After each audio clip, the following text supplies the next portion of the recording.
Sleepover, you're invited. Sleepover, bring your caboodle. Sleepover, and I promise that I won't freeze your broadest.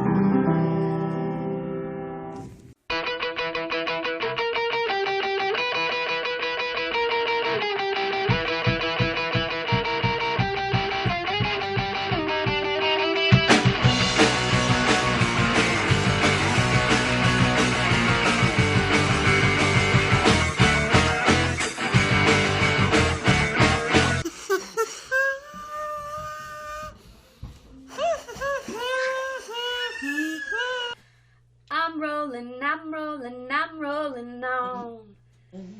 I'm rolling with my homies. Rolling.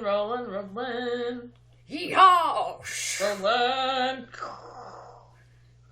So this apparently is the The Rollin' medley episode.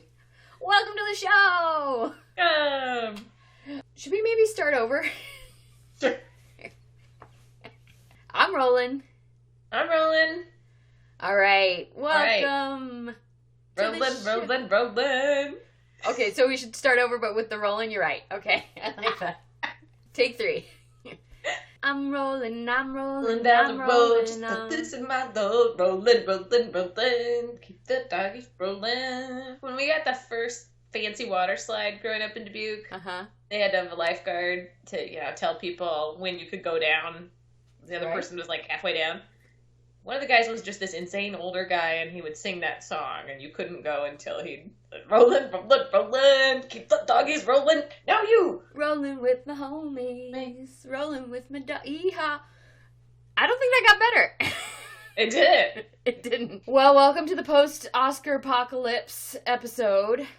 Dude, we suck at predicting stuff. We did not do well. I'm sure the audience will be shocked to hear that after having seen almost none of the movies, we did not do a good job of predicting who would be a winner. The score was Kate 0, Marie 0, Goose Egg, Whitman 0. So I got you an Oscar prize in case you won. Aww. And I heard you got me an Oscar prize in case I won. Did. So I would like you to have a Cumber Bunny. Oh, how beautiful is that? That's so cool. Now that you know who he is, you can appreciate eating his face off. Just in time for Easter. Yeah. And it looks like a little chocolate Oscar statue. And I got you your very own single-size portion, Old Trapper, old-fashioned I can't believe beef jerky. That. Oh my gosh. Is it me, really? It's the oldest for Kate. There were so many beautiful contestants here tonight. I can't believe I won the Old Trappers. Elbow, wrist. I learned that on Night Court. Elbow, wrist. Because the girl on Night Court was in love with Princess Diana. So one episode she was like, elbow, wrist. Wrist. Oh. Did you watch the Oscars? A little bit, yes. I watched the opening monologue, which was great. Oh, I missed it. I didn't watch that. Yeah. It's basically like, there's a lot of controversy about the Oscars being racist. They're right. It is racist. There were many uncomfortable pauses. Ooh. And some good laughs. I heard he had a whole show written, but then when the controversy happened, he threw it out and rewrote it in like a day or a week or something like that. But one thing my friend Carrie pointed out to me, which I thought was really cool, is that whenever the Oscar winner won, on the bottom it said, so-and-so would like to thank. And then it listed off all of the people they want to thank in order to keep the speeches short. And maybe less anxiety where you're like, oh, you see people a lot of times like, oh, I'm going to forget somebody and they're going to hate me forever. What would you wear to the Oscars? Oh, probably a swan. Duh. Let's see. If I was, a super famous actress, I would love to go in like a Superfly, Katie Lang / Annie Hall kind of tailored tux, but like no tie with like a plunging neckline. Yeah. Well, your choice for Oscar outfit tells me a lot about your personality, Kate.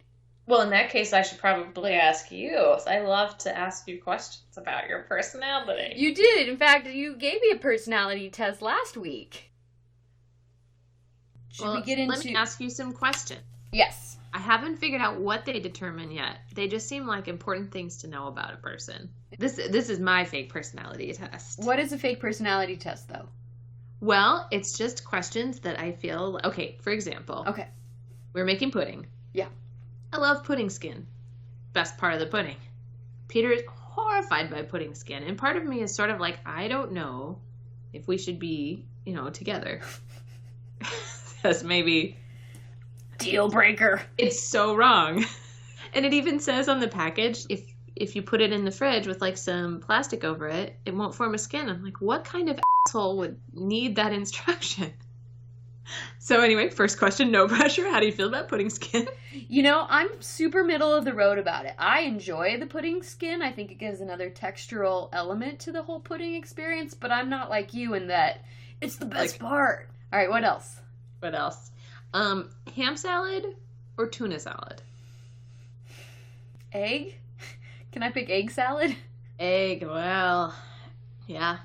But egg is important. Tuna salad. I'll go with tuna salad. Less scary parts. Ham can have some intimately scary, fatty moments. More so than like tuna. I have too many lists. I've gotten better at organizing my lists. Well, kind of better. Writing it on paper, probably a really good idea. My aunt gave me this, and I love books like this, and I got a big collection of them, but I never use them for anything, and this podcast is great, because I am... Now you're going to use them all. Working the book. Thank you. The books. We can edit this out, right? Sure. When don't I? Sometimes when you tell me to. Sometimes when you tell me to edit it out, that's when I don't. Thanks, Aunt Kathy. Okay, another question for you. Okay, so Elton John, Rocket Man, or David Bowie, Space Oddity / Ground Control to Major Tom? How did Space Odyssey go again? Ground Control to Major Tom. Take my breath. That's a tough one. Oh my goodness. This is Ground Control to Major Tom. That one's so melancholy. But so is Rocket Man. Yeah. I'm a rocket. Just my job 5 days a week. Rocket Man. I'm going to go with Bowie because in general I'm more a fan of him than Elton John. But, dude, that's tough. Do you have any more questions for me? Ethan Hawke. River Phoenix. Ethan. Oh, easy. I've decided that's every woman's answer. Well, because the problem with every man's answer is going to be River Phoenix. The problem with River is that I just didn't watch any of his movies when he was a kid, and so I don't have anything to, compare him to. I didn't get to see him grow up and become even cuter as a grown-up. I've got an emotional journey with Ethan, and just River, I'm like, sorry, kid. Sorry. Plus, I don't know who you were, except for that you died. Louis the Young Indiana Jones. Right. Oh, he was really good in that. He was very cute there. Yeah. Foreshadowing. I hurt my chin. Remember that? He's whipping a lion or something, and then it shows how Harrison Ford got his scar. Okay. Yeah, I thought that was great. Harrison Ford, Han Solo. Harrison Ford, Indiana Jones. Oh, so tough. That's almost impossible. That's almost impossible. I agree. Unfair question. Here's how we fix it. Han Solo in the 4th Indiana Jones versus... Sorry, nope. Indiana Jones in the 4th Indiana Jones versus Han Solo in this reboot. Because the originals, there's no... Yeah. I think I actually prefer Han Solo. I thought I would ordinarily come down on Indiana Jones' side, but... Yeah. Compared to the later movies, yeah. Yeah. I guess overall, I think I was thinking, Han Solo, he's the sort of scruffy rogue with a best friend that's of another culture who is a reluctant hero versus, which I think that wins over Indy, who's super cool. Short round. What? He's the best friend of another culture.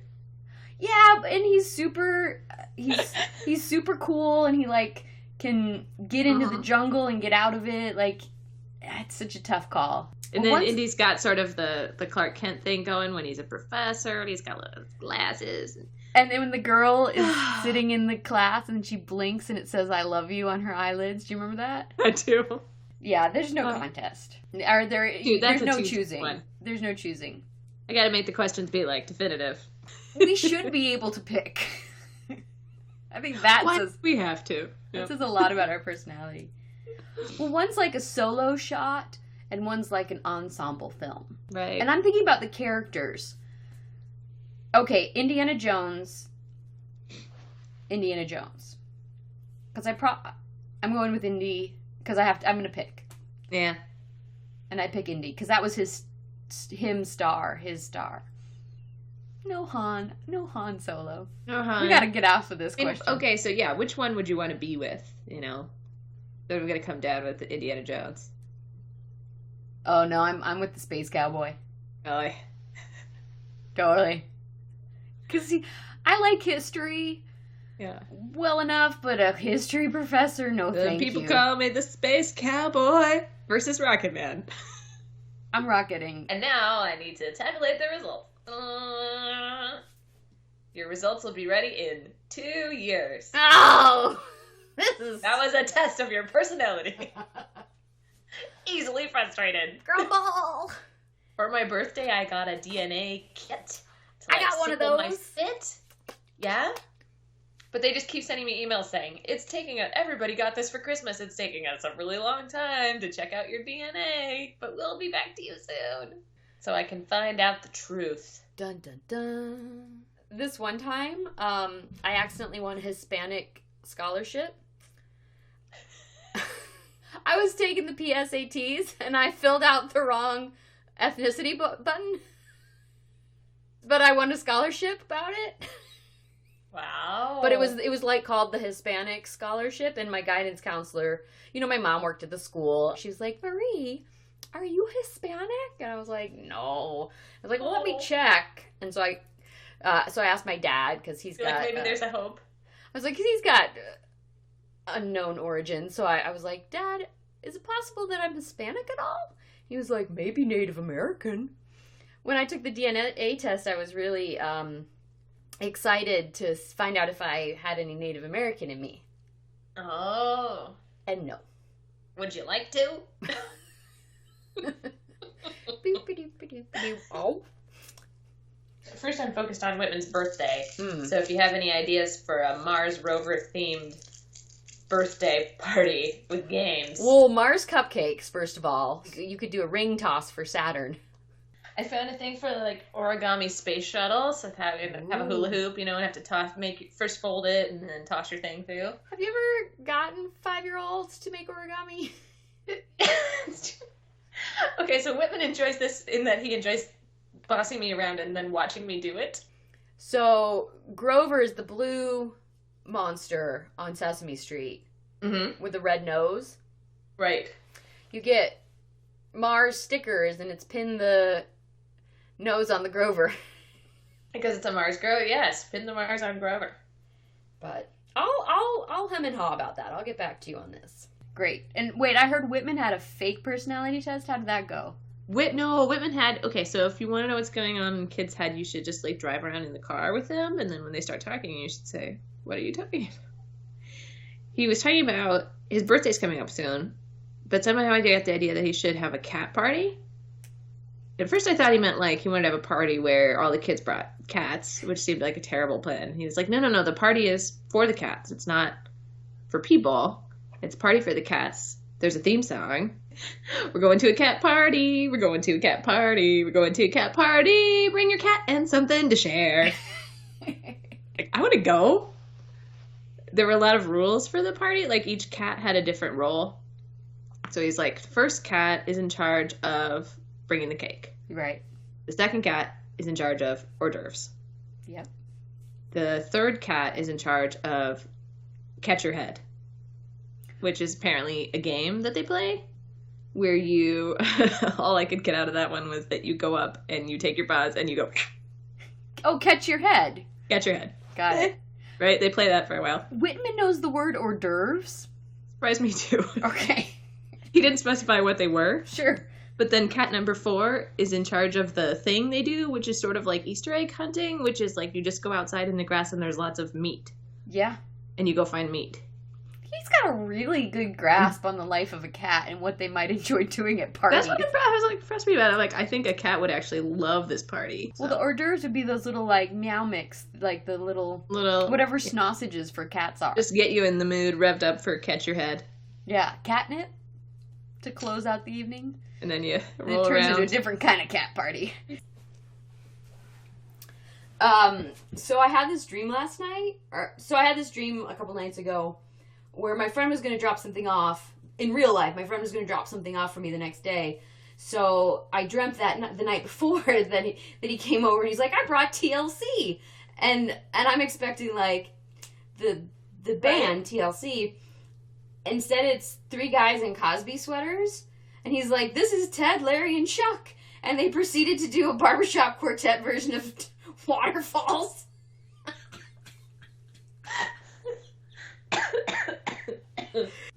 After all of that, we have some unfinished business from a couple of episodes ago.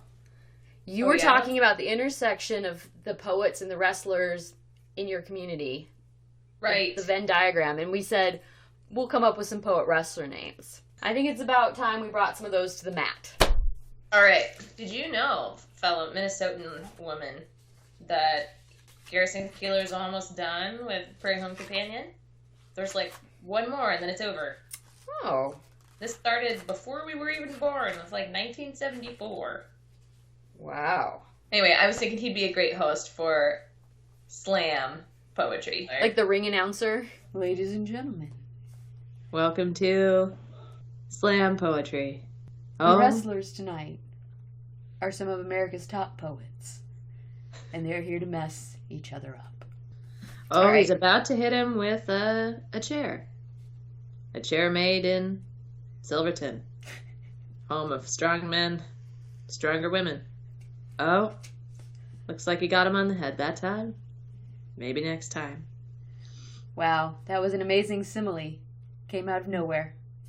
Coming onto the ring tonight, we've got E.E. Cummins to get you. Gorgeous Jorge Luis Borge. Elizabeth Basher Browning. Hulk Whitman. Walt Hitman. Oh, nice. I like that. Ezra Pound. Oh, just done. It just writes It's already there. Well, that goes well with my Pounding Naruto. Like Pablo. Tonight you sing the saddest song. Suckers. And this one's awful. Allen Ginzu Knives. I just scratch that one right off. Only $19.95. I will make you howl. Sylvia Matt. Because they're on a mat. I don't know. And reminds then me of those old jokes about what's the name of a guy who lies on your floor? Matt. So Sylvia Matt and Jack Karasmack. Oh, good one. Yeah? Good one. On the floor again. Robert the Nipper Frost. Oh, nice. 2 roads diverged in a wood. Both led to pain. Mayhem Shakespeare. I don't have good catchphrases. The bard who throws the bard you in the hard yard. To the Bard guard. from the yard.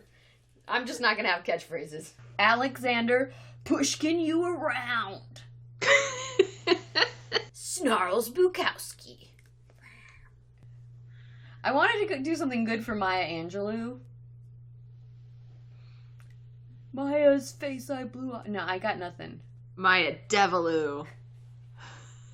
Maya Vindaloo? Mary, Angela, who do you think you are?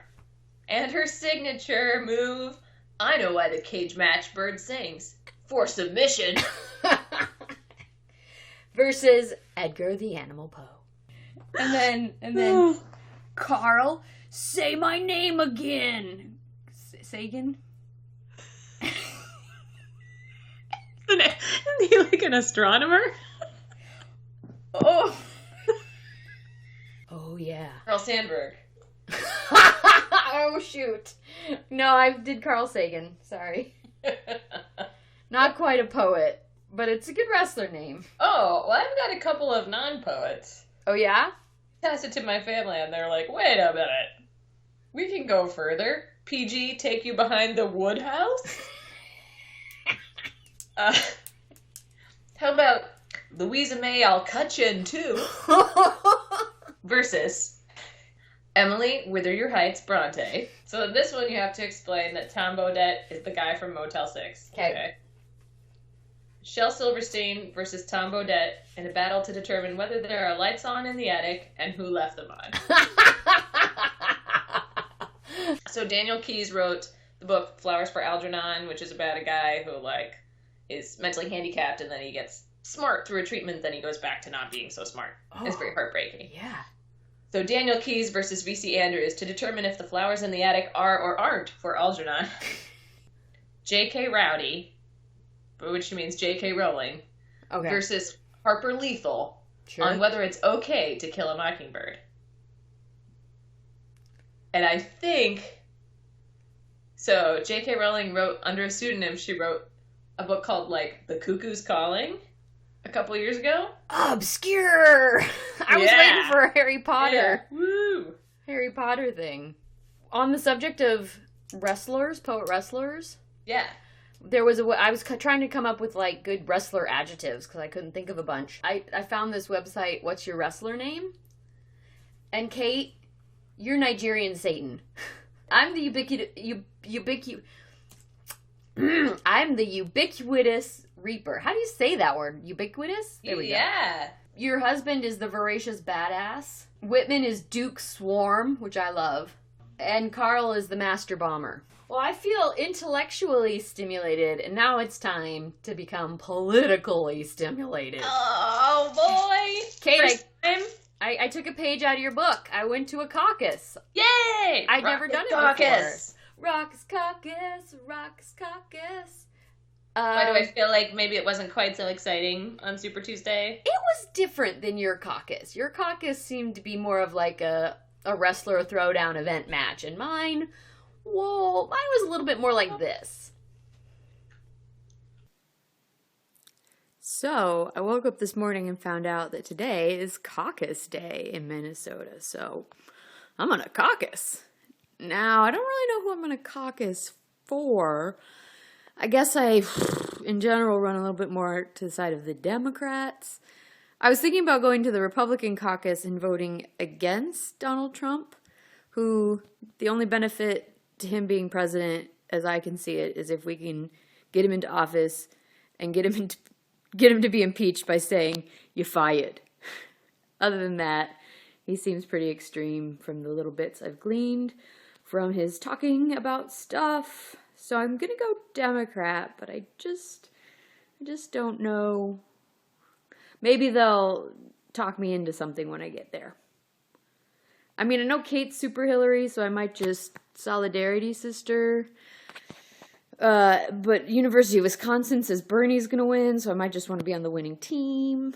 But there's also like a farmers party or something like that, and that sounds fun. You vote for corn or something. Who knows? We'll see. Okay, so it's time for me to just be a grown-up and head out of the camp of the blissfully uninformed and learn a little bit about the issues so I can truly exercise my civic responsibility. So, as it turns out, there are very few differences between Clinton and Sanders' policies on the issues.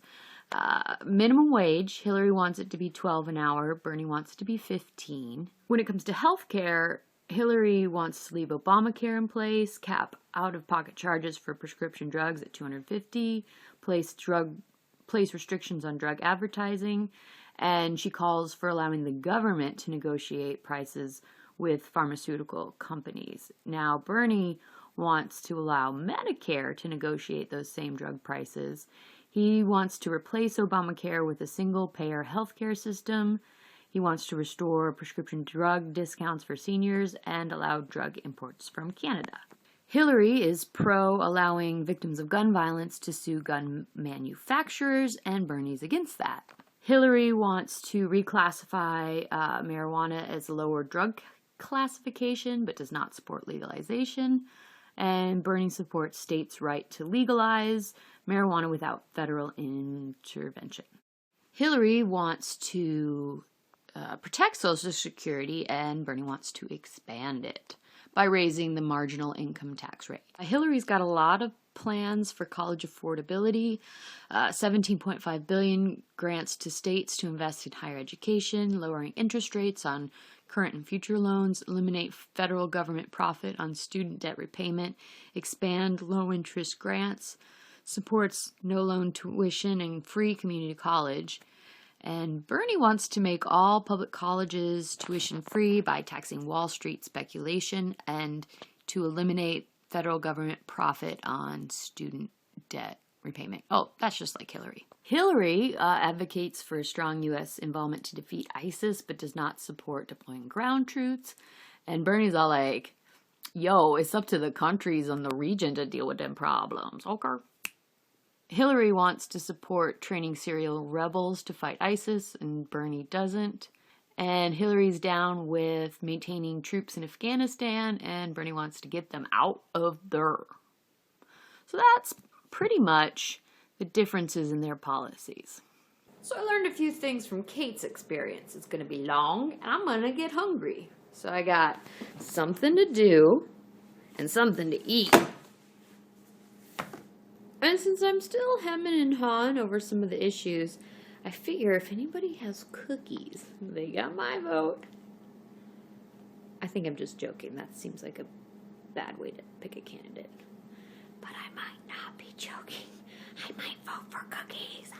So I'm pretty sure this is the traffic on the way to the caucus, because this is Rochester, and we don't really get this kind of traffic jams. The one thing I do know is that I'm probably in the wrong lane. Now, I've been in enough traffic jams to know you do not get in this stupid long Make a U-turn at Century Valley Road Northeast. You make a U-turn and come in from the other direction.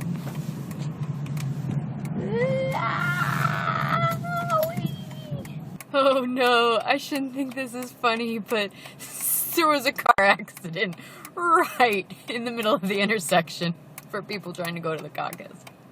Not funny.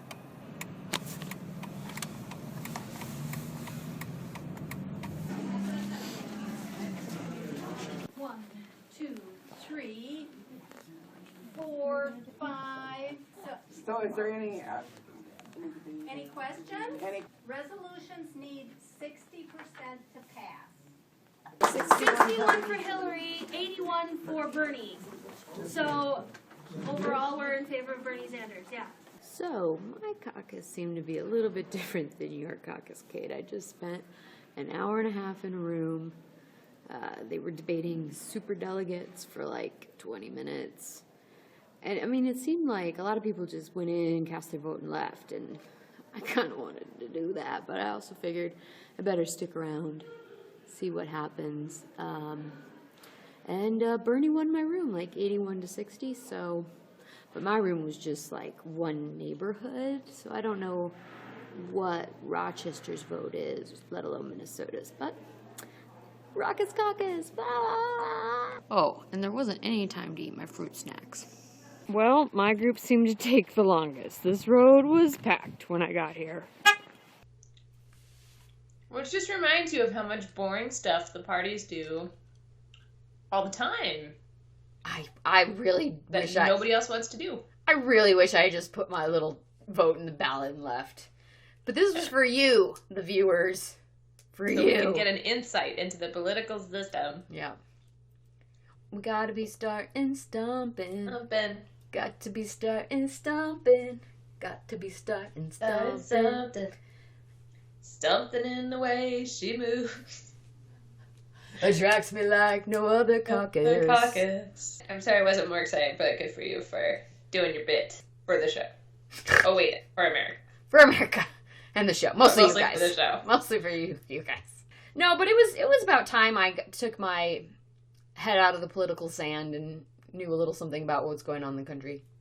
Once every 4 years, it doesn't hurt to We should get somebody to help us with that. Yeah, maybe somebody else can tell us what's up Teach us in the things. world. Get an expert in on the show who can teach us stuff. Great. I love it. Okay. Done. Give Like me 2 that. episodes to line that up. Okay. Oh, and it's, we're getting towards the end of the show. And something we haven't talked about, or I haven't talked about all episode, is the X-Files. They've come, they've gone some more. So I took a moment. I will remember you. In the time. Will you remember me? Don't let your life pass you by. Is that the one where they have the sad dogs? Weep not for Scully. What's that, dogs? Oh, she did. One of her songs was in like a Rescue Society. Oh, Sarah McLachlan? Yeah. Yeah. Oh! We're done. Come up with a good goodbye. A good goodbye. You never say goodbye. It's so You hard don't say. to say goodbye to yesterday. Yesterday. Peace. I'm going to stop recording.